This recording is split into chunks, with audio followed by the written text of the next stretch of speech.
Theresa Caputo's familial turmoil and medical ordeal. Theresa Caputo, star of Long Island Medium, recently made a regrettable decision following stress from a family disagreement. At one juncture, she consumed opiates, which significantly deteriorated her physical health. Her daughter promptly transported her to the hospital upon recognizing the situation.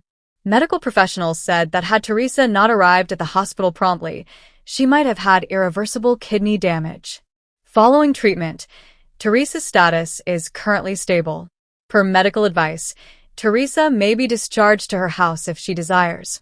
Nevertheless, she has been advised to ensure adequate rest and adhere to her medication regimen. The past several weeks have been fraught with tension for Long Island medium Theresa Caputo. Renowned for her vivacious demeanor and sincere readings, Theresa was accustomed to emotion. Nonetheless, this instance was profoundly personal. Behind the scenes and public engagements, her family was experiencing a tumultuous period. A contentious dispute with her son Larry Jr. had rendered her feeling alienated.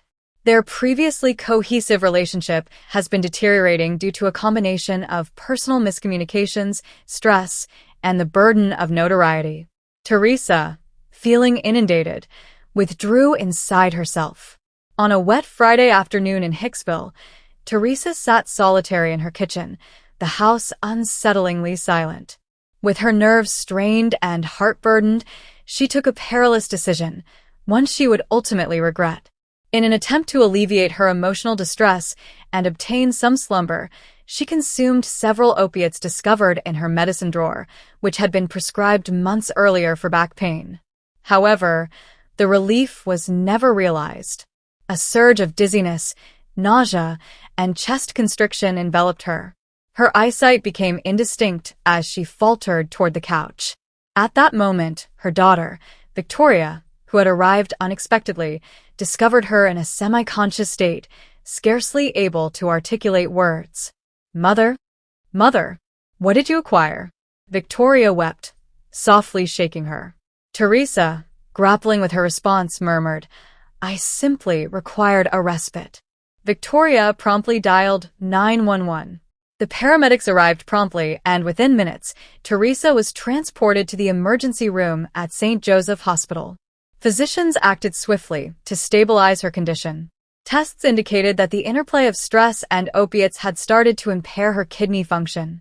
Had she arrived even an hour later, one doctor informed Victoria gravely, irreversible damage could have occurred. Upon regaining consciousness amidst tubes and the rhythmic beeping of monitors, Theresa's initial utterance was a whisper.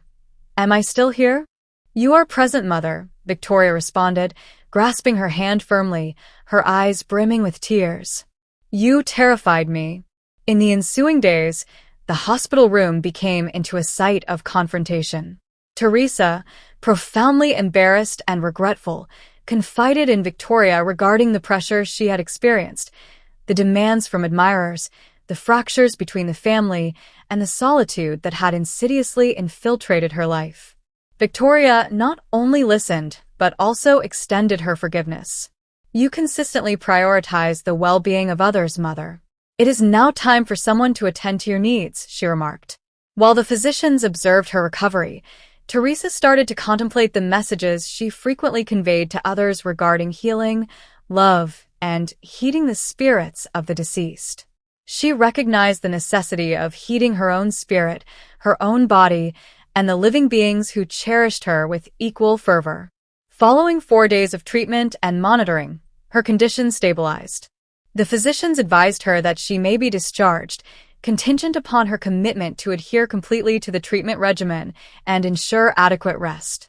Prior to her discharge, a nurse said softly, "You are the woman from television, correct?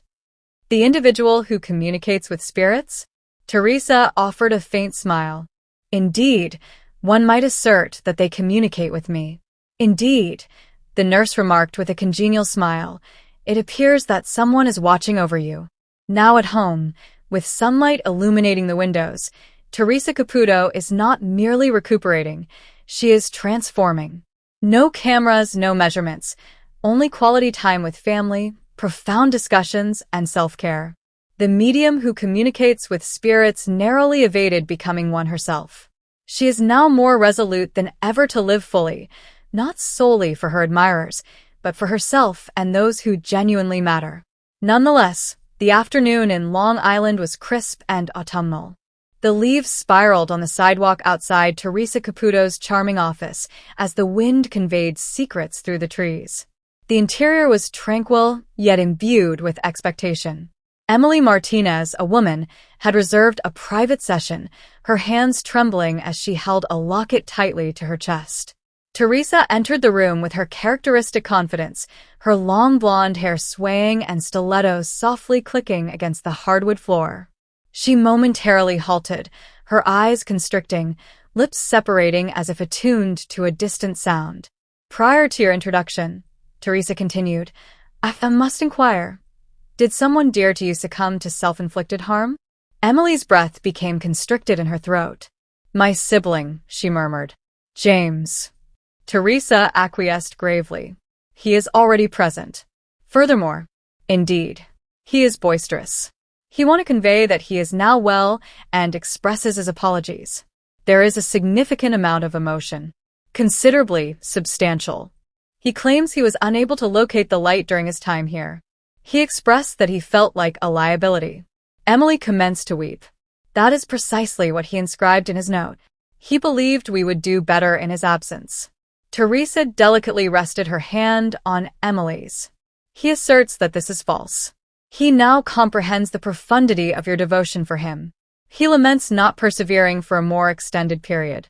He is presenting a guitar to me. Did he perform on it?" "Affirmative," Emily responded with tears in her eyes. "He played on the porch every evening, immediately preceding the transformation of circumstances. He is currently engaged in play," Theresa remarked with a gentle smile. "He is performing for you. He asserts that music has consistently served as his means of expression when words were inadequate. He is presenting a dog to me. Petite, alabaster, vivacious, Benny." Emily inhaled sharply. "Our canine companion from childhood. He deceased a few years prior to James." "They are in a relationship," Theresa stated. "Your brother wishes to convey that he is not solitary. He asserts that he is finally liberated from that burden. The darkness has dissipated. He is enveloped in tranquility." Emily's tears cascaded softly down her visage. "Is he forgiving me for failing to recognize the extent of his harm?"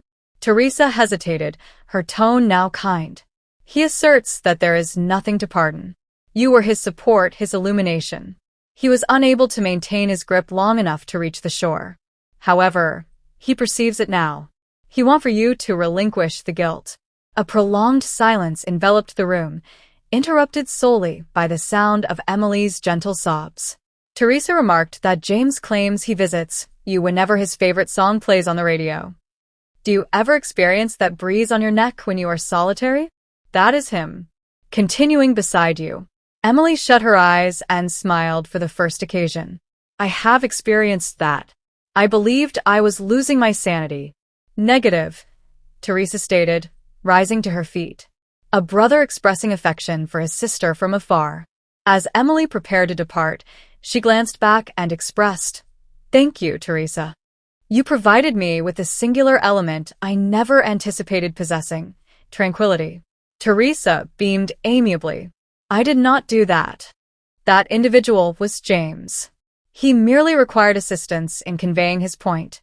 Thus concluded another healing session, not merely via dialogue, but with a soul that ultimately discovered its voice beyond the veil, and a sister liberated from shame. Nevertheless, on a brisk autumn afternoon, Jim O'Hare, renowned for his endearing portrayal of Jerry Jurgich in Parks and Recreation, arrived in a quaint studio in Long Island, uncertain of what awaited him. He received an invitation to meet Theresa Caputo, the Long Island medium, for a private reading. Although Jim had consistently identified as a skeptic of the supernatural, an inner compulsion prompted him to proceed. He harbored an unresolved wound in his heart, a sadness he had silently borne for decades. Theresa greeted Jim amiably, showcasing her distinctive voluminous blonde hair, striking nails, and reassuring smile. "I am always uncertain about who will arrive," she informed him. However, spirit does not err. They have brought you here for a purpose. They occupied the dimly illuminated room, with Theresa tenderly grasping Jim's hands. She shut her eyes and inhaled deeply. A robust female presence exists here, she stated. Elder. It evokes a maternal essence. She is demonstrating crocheting to me. Perhaps knitting? Jim's eyes promptly filled with tears. My grandmother Alice, he murmured, his voice faltering. She instructed me in crochet during my childhood. She died when I was 17. Theresa acquiesced. She is laughing and remarking, "You continue to drop stitches, Jimmy." Jim emitted a giggle amidst his tears. That is what she used to articulate. He inhaled sharply. Theresa persisted, her tone becoming gentler. She asserts that you have consistently been the focal point of the room. You elicit laughter from others despite your own suffering. However, she witnessed the nights you wept in alone, subsequent to your father's demise. She wishes to inform you that he is currently with her. Jim's tears flowed unrestrainedly now. I have consistently pondered whether he has forgiven me. We engaged in a dispute prior to his demise. I never had the opportunity to apologize. Theresa inhaled deeply. He is advancing. He states, Jimmy, you never needed to apologize. I was aware of your affection for me. I was proud of you then. I am proud of you now. He is displaying a fishing rod. Did you accompany him fishing? Constantly, Jim stated. That was our shared experience. He claims that whenever you are near water, he is also present. He claims he has never missed an episode of Parks and Recreation. He was observing alongside your grandmother on the opposite side. Jim erupted in laughter once more, shaking his head in incredulity. That is characteristic of him. The reading went for almost an hour, imbued with messages, recollections, and a profound sense of tranquility. Jim expressed his gratitude to Theresa with a sincere embrace, murmuring, I was skeptical until today. However, you returned a fragment of my heart.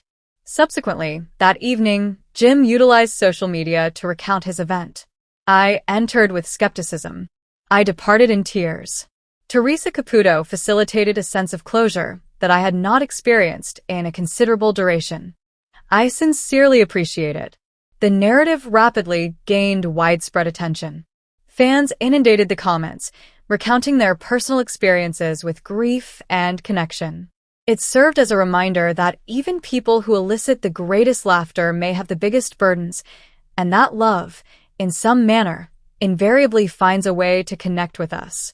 Nevertheless, on a tranquil Saturday afternoon in the Hilton Ballroom in Long Island, numerous individuals assembled for a group reading conducted by the renowned medium, Theresa Caputo. Individuals grasped tattered photographs and antiquated jewelry, anticipating that a communication from the beyond would provide solace. Seated among them was 32-year-old Natalie Russo, a single mother from Queens, clutching a lovely blue blanket. The blanket was previously owned by her son, Lucas, who unfortunately died 2 years ago from a rare heart condition at the age of 3.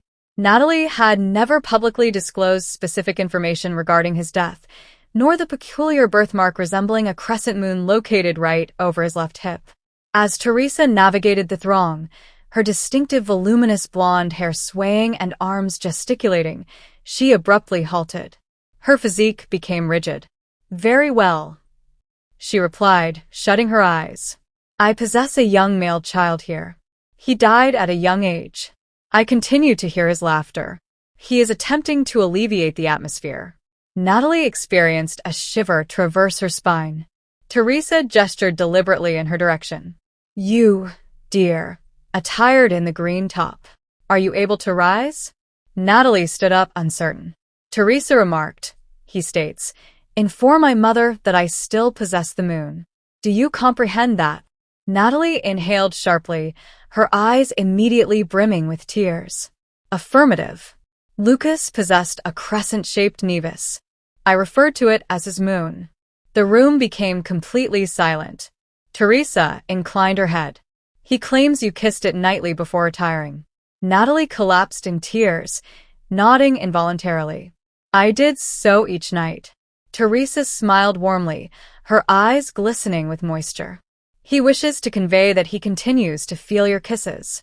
He is now secure. He presents to me toys, specifically a blue dinosaur. Natalie's knees collapsed. A chair was presented to her. That was his preferred choice. He referred to it as Blue Boo. I interred it alongside him. He continues to whisper, Luca. Luca. Was that his moniker?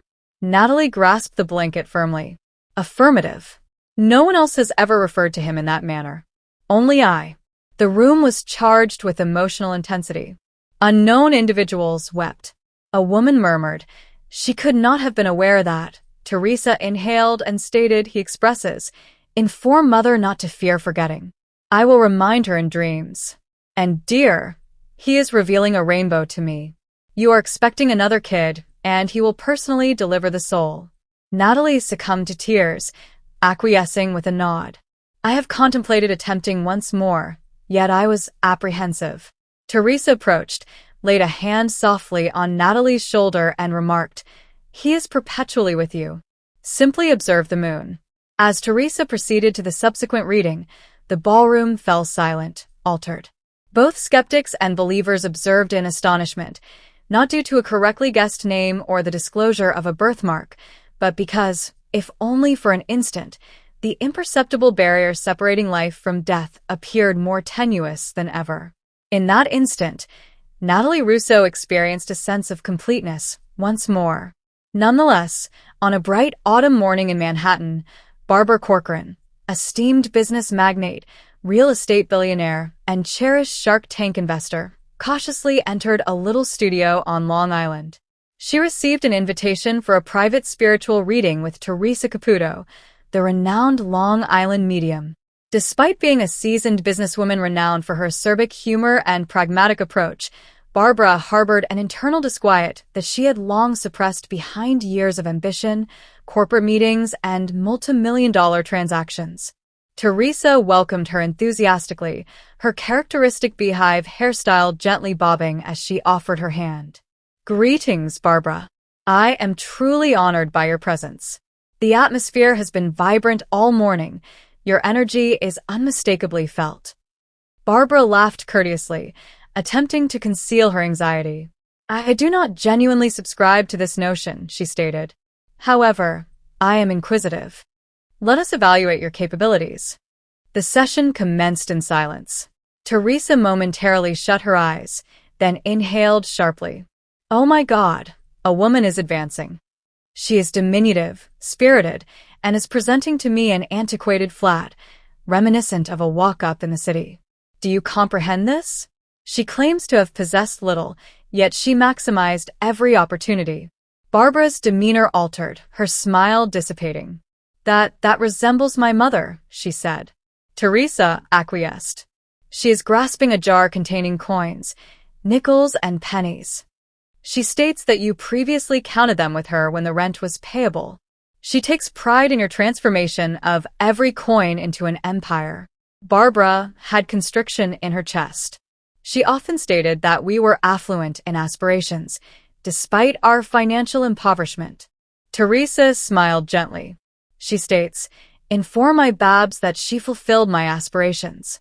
Suddenly, tears filled Barbara's eyes. The formidable woman, who had finalized million-dollar agreements and outmaneuvered industrial giants, now sat silently, gripping a tissue as her hands quivered. Theresa stated, she claims she was with you on the day you were informed that you lacked the intelligence to succeed. Do you comprehend my meaning? Barbara nodded, her voice faltering. An instructor once informed me that I would never achieve anything beyond the role of a secretary. She asserts that you have refuted them all. However, she desires for you to cease self-punishment. You exert considerable effort, and she affirms that it is permissible to finally repose. The room descended into a poignant quiet. Theresa then stated, and she is presenting a man to me. He departed swiftly, nearly without forewarning. He repeatedly states, inform her that I perceive her. I observed her at each stage of the journey. Barbara inhaled sharply. That is my brother, John. He succumbed to a myocardial infarction. I have consistently pondered whether he was aware of the extent of my admiration for him. Theresa acquiesced, her eyes also glistening with tears. He is aware. He asserts that he is perpetually supportive of you, just as you have been of him. For the first time in years, Barbara no longer perceived herself as the self-made shark who had fought her way through the world. She perceived herself as a daughter, a sibling female, a lady who had constructed her entire existence on love, determination, and the memories of people she had cherished and lost. As the reading concluded, Barbara extended her hand and grasped Theresa's. "I arrived here as a skeptic," she stated, her voice faltering, "but I depart with something more potent than mere belief. I depart with tranquility." Theresa beamed. "That is all spirit desires. To remind us that love is eternal, it merely transforms in nature." As Barbara Corcoran emerged into the Manhattan sunlight, a sense of buoyancy accompanied her. She no longer traversed solitary paths. She advanced with the murmurs of her mother's aspirations and her brother's pride resonating in each step she would ever take. Greetings, esteemed viewers. Welcome to my channel. I am Mina, and I hope your day is going splendidly. If you like the video, please remember to subscribe to the channel.